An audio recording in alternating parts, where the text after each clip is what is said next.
नमस्कार, मैं विकास सर, आप सभी का स्वागत है मेरे यूट्यूब चैनल साइंस प्लस में। तो आज का नया क्लास है साइंस का, जो आप लोग को हिंदी माध्यम, ठीक है।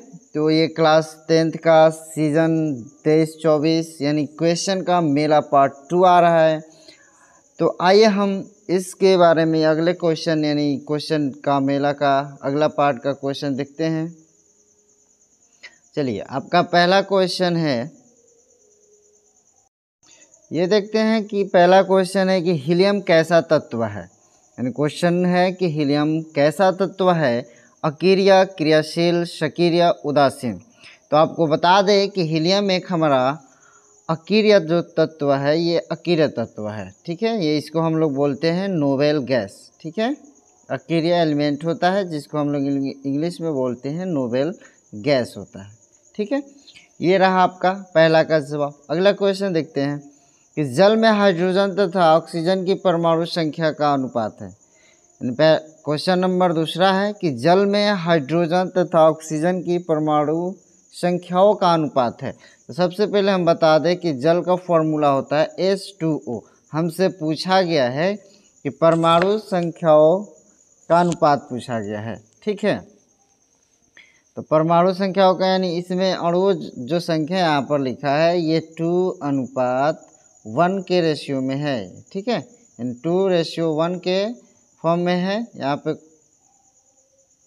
यहाँ पे क्वेश्चन में परमाणु की जगह अणु होना चाहिए, ठीक है। यहाँ पे अणु होगा, ठीक है। तो अणुओं संख्याओं का अनुपात पूछा है, तो यहाँ पे इसका ऑप्शन राइट हो जाएगा। देखेंगे कि H में 2 अणु है और ऑक्सीजन में केवल एक ही अणु मिलकर और जल का निर्माण करता है, तो इसलिए इसका राइट आंसर 2:1 होता है। चलिए अगले क्वेश्चन की तरफ बढ़ते हैं। हमसे पूछा गया कि आवर्त सारणी में कितने आवर्त होते हैं, ठीक है। 7, 9, 8, 12 आवर्त सारणी में कितने आवर्त हैं, तो 7, 9, 8, 12 आपको बता दें कि ये जो होता है इसको हम लोग वर्ग कहते हैं, और ये पट लाइनें जो होती है इसको हम लोग कहते हैं आवर्तों की संख्या, ठीक है। तो ये पीरियोडिक टेबल से आप लोग इसको गिन सकते हैं, बता सकते हैं। यहाँ पे आप लोगों की देखिए 1 2 3 4 5 6 और ये रहा 7, और इस तरह से जो बनते हैं ये लाइनें, जो खड़ी लाइनें होती है, ये वर्गों की संख्या होती है। तो वर्गों की संख्या बता दें आपको 18 होती है, और आवर्त सारणी में आवर्त की संख्या जो होती है वो 7 होती है, ठीक है। इसका राइट आंसर हो जाएगा ऑप्शन ए हो जाएगा, ठीक है। ऑप्शन ए हो जाएगा। चलिए अगला प्रश्न देखते हैं हम। सिलिका क्या है? धातु, अधातु, उपधातु। सिलिका एक है हमारा उपधातु है, हाँ ठीक है, उपधातु है। ऑप्शन नंबर इसका राइट हो जाएगा सी नंबर, ठीक है। अगला हम प्रश्न देखते हैं कि बॉन्ड OS किसका ये क्रियाशील मूलक है? कीटोन, एल्डिहाइड, एल्कोहल, निम्न में से कोई नहीं। तो ये हमारा अल्कोहल जो होता है इसका ये क्रियाशील मूलक होता है, ठीक है। आगे हम बढ़ते हैं। प्रकृति में ऑक्सीजन का संतुलन कैसे बना रहता है? संयोजन क्रिया, प्रकाश संश्लेषण, अपघटन, इनमें से कोई नहीं। तो प्रकृति में जो ऑक्सीजन का संतुलन बना रहता है वो होता है प्रकाश संश्लेषण के द्वारा होता है। ऑप्शन नंबर इसका राइट आंसर हो जाएगा बी नंबर, प्रकाश संश्लेषण के द्वारा बना रहता है, ठीक है। इसका राइट आंसर हो जाएगा प्रकाश संश्लेषण, ठीक है। पौधों में श्वसन क्रिया के अंतर्गत ADP के टूटने से कितनी ऊर्जा मुक्त होती है? 30.5 किलो जूल प्रति मोल, 305 किलो जूल प्रति मोल है, 3.5 किलो जूल प्रति मोल, इनमें से कोई नहीं। तो पौधों में जब श्वसन की क्रिया होती है तो उसके अंदर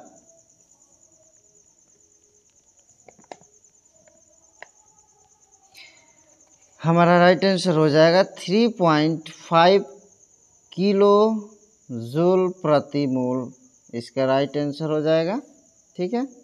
चलिए अगला प्रश्न की तरफ बढ़ते हैं हम। मानव हृदय में कितने कोष्ठक होते हैं? 2, 8, 1, 4। यहाँ पे 2, 8, 1, 4। तो इसमें हमसे पूछा गया है कि हमारे हृदय में कितने चेम्बर्स होते हैं। यहाँ पे कोष्ठकों की संख्या जो होती है वो होती है 4 होती है। ठीक है, मानव हृदय में कोष्ठ की कितने संख्या होती है तो 4 होती है। ठीक है, जिसको हम लोग चेम्बर कहते हैं।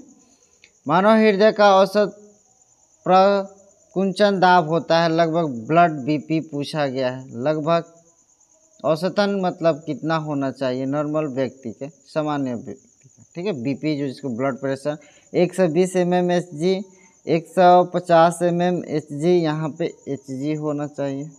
ठीक है, कोई बात नहीं। चलिए यहाँ पे 90 mmHg इनमें से कोई नहीं। तो बता दें आपको, एक नॉर्मल व्यक्ति को सामान्य हृदय का औसतन होता है 120 mmHg। इसका राइट आंसर हो जाएगा ए नंबर। चलिए अगला हम आपको बता दें कि अगर आपको इस YouTube चैनल से आप लोगों को सब कुछ फ्री मिलेगा, चैप्टर वाइज टेस्ट होंगे, प्रीवियस ईयर क्वेश्चन का सॉल्यूशन, होमवर्क भी मिलेगा, वीकली लाइव चलाएंगे हम क्लासेस, प्रैक्टिस एक्सरसाइजें होंगी। ठीक है, नोट्स भी आपको फ्री में मिल जाएगा। इन सभी के लिंक डिस्क्रिप्शन में आप लोग को मिलेगा। ठीक है, तो आगे हम बढ़ते हैं कि पौधों में वाष्पोत्सर्जन किस भाग में होता है। जड़, तना, पत्ता, फूल। ठीक है, तो वाष्पोत्सर्जन जो होता है वो हमारे पत्तों के द्वारा होता है, वाष्पन की क्रिया। कृत्रिम वृक्क किन अपशिष्ट उत्पादों को रुधिर से अपवहन द्वारा पृथक करता है। तो बता दें आपको, कृत्रिम वृक्क जो होता है, जो बनाए गए वृक्क होते हैं, उसमें अपशिष्ट उत्पादों को रुधिर से अपवहन द्वारा पृथक करता है तो होता है नाइट्रोजन। ठीक है, नाइट्रोजन गैस को। हाइड्रा में प्रजनन किस विधि से होता है। हाइड्रा में प्रजनन किस विधि से होता है। द्विखंडन, मुकुलन, लैंगिक, इनमें से सभी। तो हाइड्रा में जो होता है वो मुकुलन द्वारा होता है, अमीबा में जो होता है द्विखंडन द्वारा। ये हमारा प्रजनन की प्रक्रिया होती है। अगला क्वेश्चन है कि किसी माध्यम के अपवर्तनांक, यानी यहाँ पे म्यू का मान होता है sin i बटा sin r, sin r बटा sin r i, sin i into sin r, sin i plus sin r। ये प्रकाश का अपवर्तन नियम का ये जो चैप्टर है उसमें का ये पहला क्वेश्चन है। ये आपका हो जाएगा sin i बटा sin r होता है। ठीक है, ऑप्शन नंबर 1 हो जाएगा इसका राइट आंसर। दाढ़ी बनाने में कौन सा दर्पण युक्त मतलब उपयोग में लाया जाता है। समतल, उत्तल, अवतल, इनमें से कोई नहीं। तो दाढ़ी बनाने में दर्पण जो उपयोग होता है अवतल का इस्तेमाल किया जाता है, उत्तल जो साइड मिरर में होते हैं, समतल जो चालक ड्राइवर के सामने जो शीशे लगे रहते हैं उसको कहा जाता है। चलिए, स्पेक्ट्रम में किस रंग की किरण का झुकाव अधिक होता है। स्पेक्ट्रम जो होते हैं उसमें किस किरण कह रहा है कि झुकाव अधिक होता है। ये एक स्पेक्ट्रम होते हैं, उसमें बोला जाता है कि किस में सबसे ज़्यादा यहाँ पे श्वेत प्रकाश होता है, वाइट रेज होते हैं, और यहाँ से किरण निकले रहती है। ऐसे पूछा जाता है कि इसमें सबसे झुकाव किसका होता है। तो बता दें कि सबसे झुकाव होता है बैंगनी का होता है। राइट आंसर बैंगनी हो जाएंगे। ठीक है, विद्युत फ्यूज विद्युत धारा के किस प्रभाव पर कार्य करता है। ऊष्मीय, चुंबकीय, रासायनिक, इनमें से कोई नहीं। जो एक विद्युत फ्यूज होते हैं वो ऐसे बने होते हैं, उस कह रहा है कि किस पे ये प्रभाव पर कार्य करता है, नहीं किस प्रभाव पे कार्य करता है। तो ये हो जाएगा ऊष्मीय प्रभाव पे कार्य करता है। ठीक है, किस कुंडली का प्रतिरोध ज्ञात करने के लिए सूत्र है। सॉरी, यहाँ पे क्वेश्चन गलत हो गया थोड़ा। किसी कुंडली का प्रतिरोध ज्ञात करने के लिए फॉर्मूले होते हैं V/I इंटू R, लेकिन जब भी प्रतिरोध ज्ञात किया जाता है तो हमारा हो जाता है V/I होता है। ओम के नियम से हम लोग यहाँ से फॉर्मूला निकाल सकते हैं कि V इक्वल होता है I इंटू R और R बराबर होता है V/I होता है। तो इसका राइट आंसर हो जाएगा सी नंबर।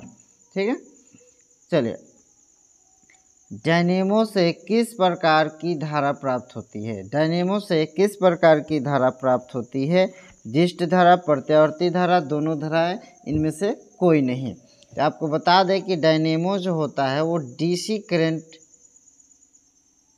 प्राप्त होता है। ठीक है, तो इसका राइट आंसर हो जाएगा डीसी का मतलब होता है डायरेक्ट करंट, और डायरेक्ट करंट को हिंदी में कहते हैं दिष्ट धारा। ठीक है, आते हैं डेंगू उत्पन्न करने वाला मच्छर किस तरह के जल में रहता है? साफ जल, गंदा जल, खरा जल, यहाँ पे जल होगा, जल और मृदु जल। ठीक है, तो डेंगू जो उत्पन्न करने वाला मच्छर होता है वो साफ जल में होता है। आइए हमारा लास्ट क्वेश्चन है कि निम्नलिखित में से कौन बायोगैस ईंधन का स्रोत नहीं है? लकड़ी, गोबर गैस, नाभिकीय ऊर्जा, कोयला। आप लोग इसका कमेंट में आप लोग आंसर बताइए। ठीक है, थैंक यू, धन्यवाद।